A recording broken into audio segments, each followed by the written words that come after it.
Hello, my dear students. Hope all of you are fine. Today I am going to take your course Business Statistics 1. This is our lecture 4. Today I am talking to about frequency distribution. Frequency distribution is a table that displays the frequency of various outcomes in a sample. Frequency distribution হলো মূলত এমন একটা table যেখানে display করা হয়। আমরা সাধারণত স্ট্যাটিস্টিক্সে একটা স্যাম্পল ধরে আমরা কি করে থাকি, স্যাম্পল নিয়ে কাজ করে থাকি। এই যে স্যাম্পল থেকে বিভিন্ন ধরনের আউটকামস বা রেজাল্ট এসে থাকে, কোন আউটকামস বা কোন রেজাল্টটা কতবার আসছে এটাকে বলা হচ্ছে কি ফ্রিকোয়েন্সি। এই যে ফ্রিকোয়েন্সি একটা স্যাম্পল থেকে যে বিভিন্ন আউটকামটার যে ফ্রিকোয়েন্সিটাকে ডিসপ্লে করা হয় যে টেবিলটার মাধ্যমে, সেটাকে বলা হয় frequency distribution table. Each entry in the table contains the frequency or count of the occurrences of values within a particular group or interval. এইখানে এই যে ফ্রিকোয়েন্সি ডিস্ট্রিবিউশন টেবিলে প্রতিটা যে এন্ট্রি দেওয়া হচ্ছে, সেখানে তোমার সাধারণত যে আমরা স্যাম্পল নিয়ে কাজ করে থাকি, স্যাম্পল থেকে যে আউটকামসটা আসে সেটাকে আমরা বিভিন্ন গ্রুপে বা ইন্টারভ্যালে ডিভাইড করে থাকি। সেখান থেকে একটা ভ্যালু কয়বার আসছে বা কয়বার অকার হচ্ছে, এই যে অকারেন্সেস যেটা বলা হচ্ছে অকারেন্সেস অফ ভ্যালুস, সেটাকে এখানে কাউন্ট করা হয়। এই ফ্রিকোয়েন্সিটা টেবিলটার মাধ্যমে রিপ্রেজেন্ট করা হয়। And in this way the table summarises the distribution of values in the sample. এই ওয়েতে এই ফ্রিকোয়েন্সি ডিস্ট্রিবিউশন টেবিল সাধারণত একটা স্যাম্পল থেকে কী ভ্যালু আসে সেই ভ্যালুটাকে প্রপারলি সামারাইজেস করে থাকে। Then understanding the frequency distribution.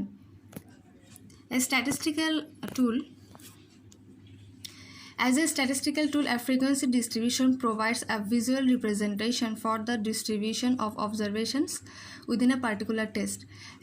একটা স্ট্যাটিস্টিক্যাল টুল হিসেবে ফ্রিকোয়েন্সি ডিস্ট্রিবিউশন মূলত প্রোভাইড করে থাকে কোনো একটা পার্টিকুলার যে টেস্ট করা হয়, কোনো একটা স্যাম্পল নিয়ে যে পার্টিকুলার টেস্ট করা হয়, সেখান থেকে আমাদের যে বিভিন্ন ধরনের অবজারভেশনগুলো আসে, সেটা যে প্রপার যে ডিস্ট্রিবিউশনটা সেটাকে ভিজুয়ালি কি রিপ্রেজেন্টেশন করা হয় ফ্রিকোয়েন্সি ডিস্ট্রিবিউশন টেবিলের মাধ্যমে।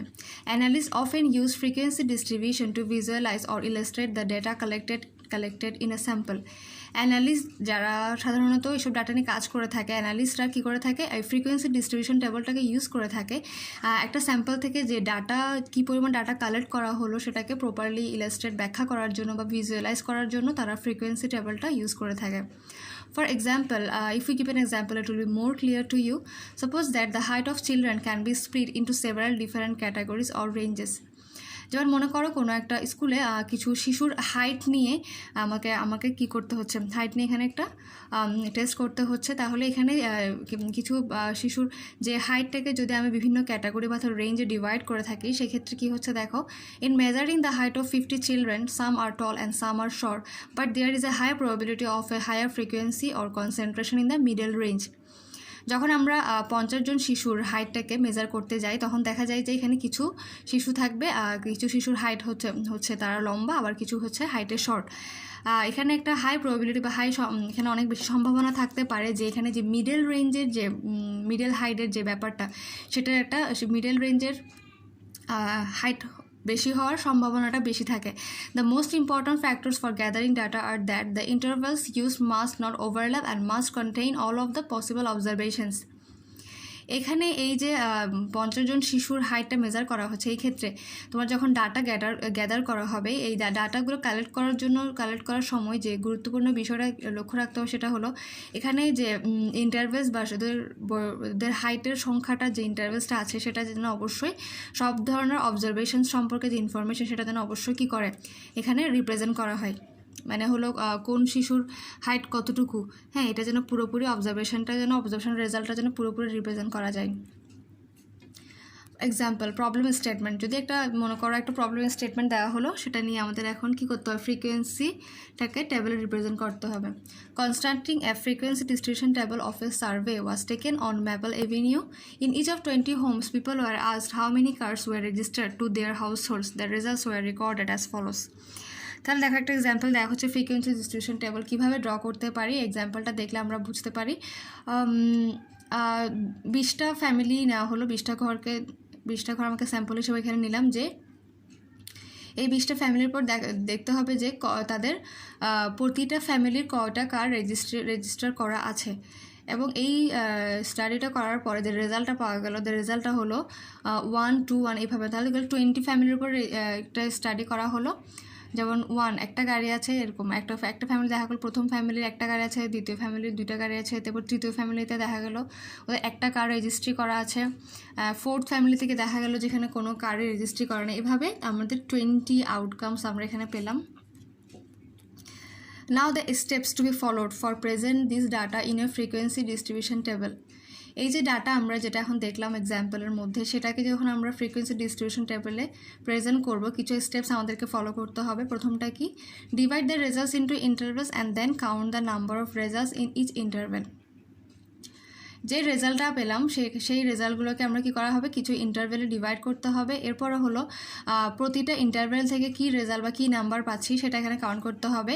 যেমন এখানে আমাদের ইন্টারভেলসটা হবে কি কেমন, প্রথম হাউস হোল্ড বা ফ্যামিলিতে দেখা গেলো কোনো কার রেজিস্ট্রি করা নেই। সেকেন্ড ফ্যামিলিতে দেখো সেকেন্ড হাউস হোল্ডে একটা কার রেজিস্ট্রি করা আছে, থার্ড ফ্যামিলিতে বা থার্ড হাউস হোল্ডে 2টা কার রেজিস্ট্রি করা আছে। তাহলে এইভাবে যে ইন্টারভেলসগুলো পাওয়া যাচ্ছে সেইটার রেজাল্টটাকে এখানে কাউন্ট করা হবে। Number 2, make a table with separate columns for the interval numbers, the tallied results and the frequency of results in each interval. তাহলে এখন এখানে একটা টেবল আমাদেরকে ড্র করতে হবে, যেখানে সেপারেট কলাম দেওয়া থাকবে, 3টা কলাম থাকবে। প্রথমটা হলো ইন্টারভেল নাম্বারস। ইন্টারভেলস নাম্বার বলতে বোঝানো হচ্ছে এখানে প্রতিটা হাউস হোল্ডে কী পরিমাণ কার রেজিস্টার করা আছে সেটা এখানে রিপ্রেজেন্ট করা হবে। এরপরে the tally results and then the frequency of results in each প্রতিটা ইন্টারভেলে আমাদের রেজাল্টের যে ফ্রিকোয়েন্সি কতবার হচ্ছে সেটা ফ্রিকোয়েন্সিটা আমাদেরকে রিপ্রেজেন্ট করতে হবে।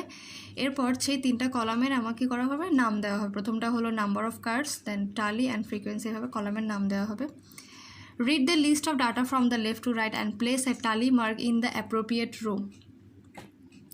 এরপরে যে ডাটা কালেক্ট করা হলো সেই ডাটাকে আমরা বাম দিক থেকে ডান দিকে পড়ব এবং প্রতিটা কলামে আমরা and place a tally mark in the appropriate row, সঠিক রোতে আমাদেরকে অ্যাপ্রোপ্রিয়েট টালি মার্কটা রিপ্রেজেন্ট করতে হবে।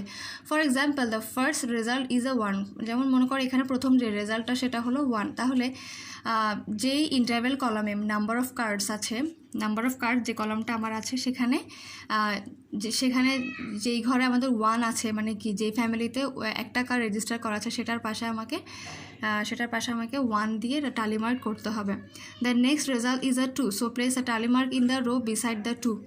নেক্সট রেজাল্টটা হচ্ছে 2, মানে হলো একটা ফ্যামিলির বা হাউস হোল্ডের 2টা কার রেজিস্টার করা আছে, তাহলে সেই ক্ষেত্রে আমাদের 2 যে সংখ্যাটা আছে সেটার পাশের কলামে টালি মার্কটাকে রিপ্রেজেন্ট করতে হবে। When you reach your 5th টালি মার্ক, ড্র এ টালি line through the preceding 4 marks to make your final frequency calculations easier to read.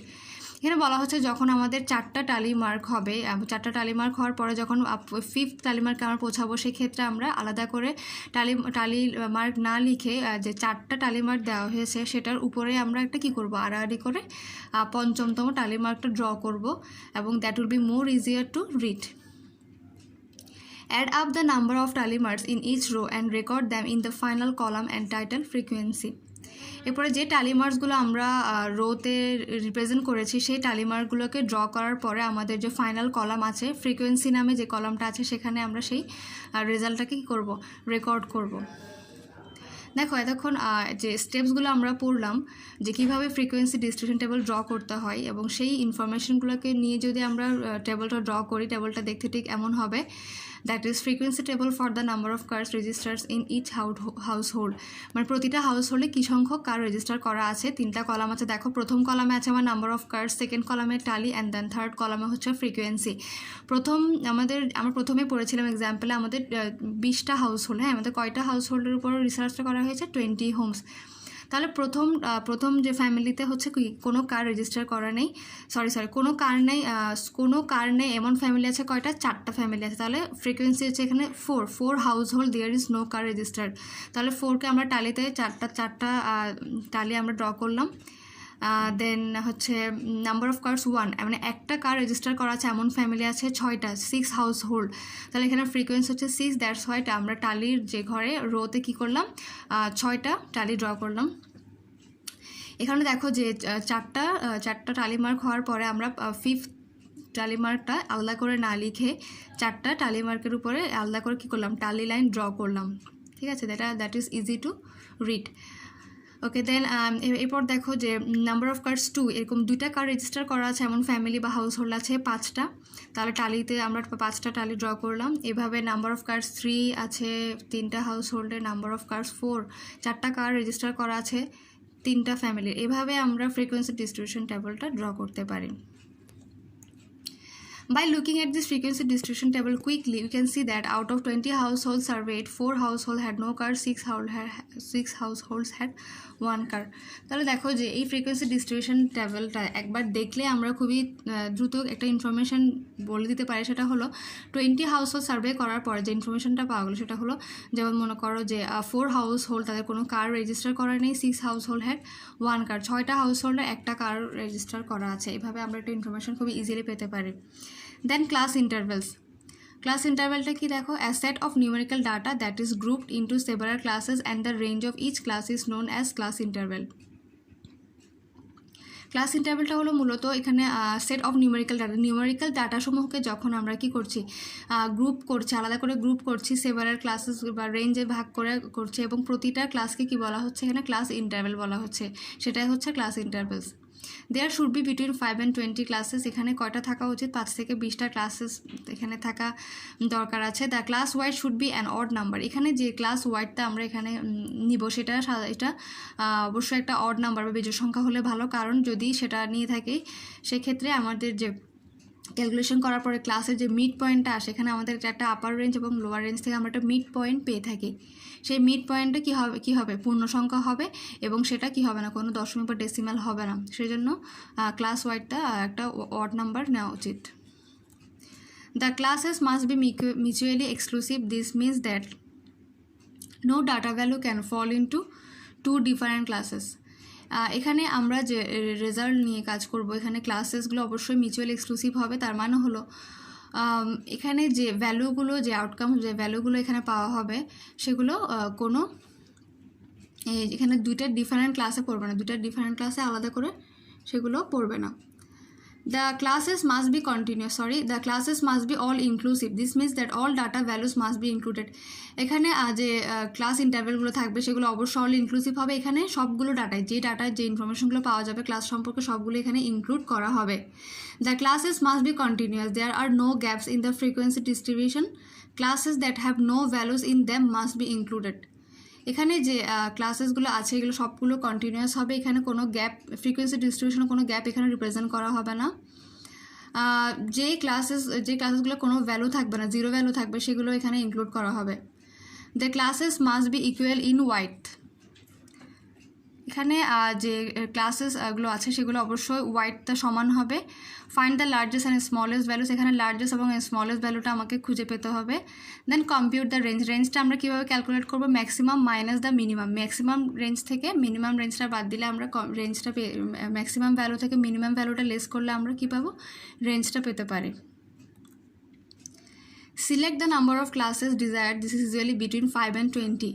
এরপরে হলো এখানে আমাদেরকে ক্লাসেসের সংখ্যাটা সিলেক্ট করে নিতে হবে, যে ক্লাসটা ইন্টারভেল দিয়ে আমরা মূলত কাজটা করবো সেই সংখ্যাটা আমাদেরকে সিলেক্ট করতে হবে। And then usually between 5 and 20, find the class wide by dividing the range by the number of classes and rounding up. এখানে আমরা যে ক্লাস ওয়াইডটা সাধারণত পেয়ে থাকি কীভাবে, যে রেঞ্জটা আমরা পেয়েছি সেটাকে যখন আমরা নাম্বার অফ ক্লাস দিয়ে ডিভাইড করবো তখন আমরা ক্লাস ওয়াইডটা পাবো। Pick a suitable starting point less than or equal to the minimum value, যে মিনিমাম ভ্যালুটা আমরা পেলাম সেটা সমান আবার সেটা থেকে কম একটা ভ্যালু ধরে আমরা একটা উপযুক্ত একটা স্টার্টিং পয়েন্ট সিলেক্ট করব। এভাবে আমরা সাধারণত ক্লাস ইন্টারভেলটা করে থাকি।